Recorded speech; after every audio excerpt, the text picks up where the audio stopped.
4 अगस्त 2020 को पाकिस्तान ने एक नया नक्शा जारी किया। इस नए नक्शे या मानचित्र के अनुसार संपूर्ण कश्मीर पाकिस्तान का हिस्सा है। कश्मीर को अपने मैप में दिखाना पाकिस्तान के द्वारा की जाने वाली बयानबाजी के अनुरूप है। इसमें कोई आश्चर्य का विषय नहीं है, परंतु जो आश्चर्य का विषय है वह यह कि मैप में जूनागढ़ का भी समावेश कर लिया गया है। यह एक ऐसा विषय है जिसने भारत में कई लोगों को चौंका दिया है। जूनागढ़ वर्तमान गुजरात में स्थित है। पाकिस्तान द्वारा दावा किए गए क्षेत्र में सोमनाथ मंदिर भी है। हालांकि पाकिस्तान ने अक्साई चिन क्षेत्र और आसपास के इलाकों को मैप में ओपन एंडेड रखा है। वह शायद इसलिए रखा गया होगा ताकि चीन को खुश रखा जा सके।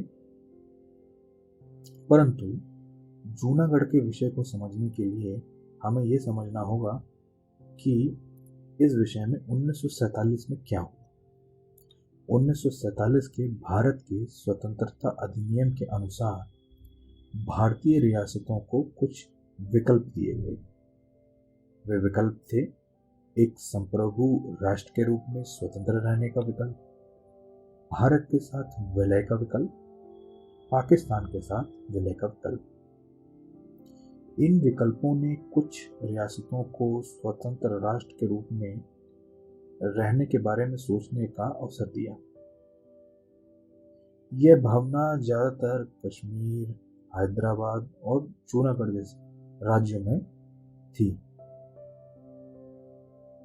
चूंकि यह कहानी जूनागढ़ के एक्सेशन के बारे में है, इसलिए हम केवल जूनागढ़ के विषय में चर्चा करेंगे। 1947 और इस अवधि के दौरान जूनागढ़ के नवाब महाबत खान थे। उन्होंने कई मौकों पर पंडित नेहरू और सरदार पटेल को अवगत कराया कि उनके पास सिर्फ भारत में विलय का ही विकल्प है, क्योंकि जूनागढ़ पाकिस्तान के साथ लैंड बॉर्डर शेयर नहीं करता है। परंतु वे अपने शब्दों पर वापस चले गए और उन्होंने अपना विचार बदल दिया और पाकिस्तान में विलय के विकल्प तलाशने शुरू कर दिए। कुछ अकाउंट्स के अनुसार इस अचानक बदलाव का कारण जूनागढ़ के दीवान थे या प्रधानमंत्री। उस समय रियासतों में दीवान हुआ करते थे जिनकी पदवी प्रधानमंत्री के आसपास की होती थी, जो कि ज्यादातर स्टेट्स के काम को देखा करते थे।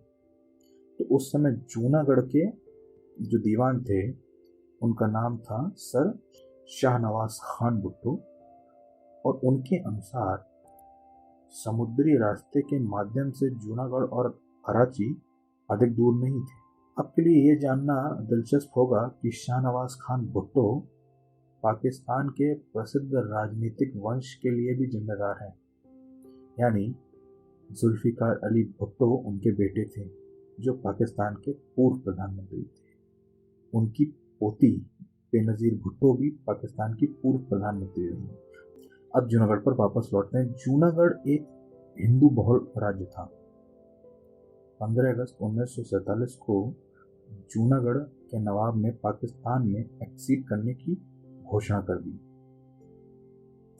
वीपी मेनन, जो राज्यों के मंत्रालय में भारत सरकार के सचिव थे और भारत की रियासतों को एकीकृत करने के लिए सरदार पटेल की सहायता कर रहे थे, ने इस मामले में हस्तक्षेप करने की कोशिश की, लेकिन वे जूनागढ़ के नवाब के फैसले को नहीं बदल सके। 15 सितंबर 1947 को पाकिस्तान ने औपचारिक रूप से पाकिस्तान में जूनागढ़ के एक्सेशन की पेशकश को स्वीकार कर लिया। भारत ने इस एक्सेशन पर आपत्ति जताते हुए कहा कि यह एक्सेशन विभाजन के उद्देश्यों के विपरीत है, क्योंकि जूनागढ़ की ज्यादातर आबादी हिंदू बहुसंख्यक है।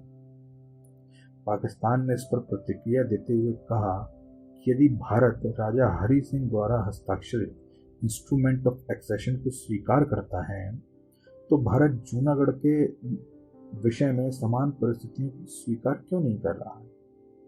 इस एक्सेशन को रोकने के लिए भारतीय सेना को जूनागढ़ भेजा गया और एक नेवल ब्लॉकेड भी इन्फोर्स किया गया। हालांकि भारत ने आधिकारिक रूप से कभी इसकी पुष्टि नहीं की।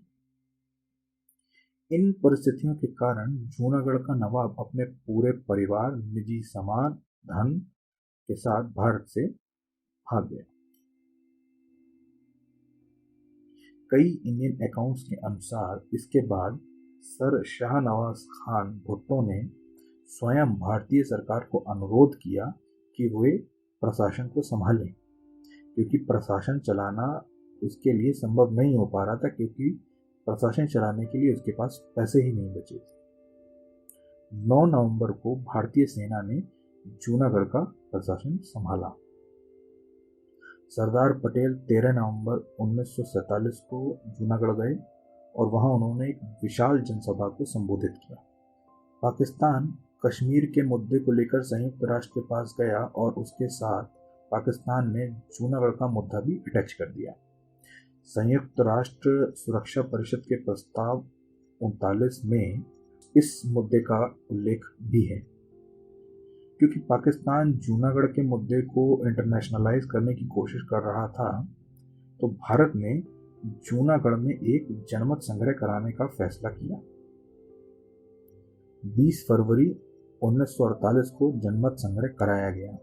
परिणाम स्वरूप 1,90,870 लोगों ने भारत के साथ रहने के लिए मतदान किया और केवल 91 ने पाकिस्तान में शामिल होने के लिए मतदान किया। जूनागढ़ के समीपवर्ती क्षेत्र में इसी तरह के रेफरेंडम आयोजित किए गए और परिणाम भारत के पक्ष में ही रहा। पाकिस्तान द्वारा किए गए ये नए बदलाव सिर्फ विशफुल थिंकिंग है, क्योंकि दुनिया के अधिकांश लोग इन मुद्दों को भूल चुके हैं। भारत और पाकिस्तान के बीच केवल एक ही प्रमुख मुद्दा बचा है और वह है कश्मीर से संबंधित। तो ये थी कहानी जूनागढ़ के बारे में। आज की कहानी यहीं समाप्त होती है। अगली कहानी के लिए अगले वीडियो का इंतजार करें। For more stories, please do like, share and subscribe our channel.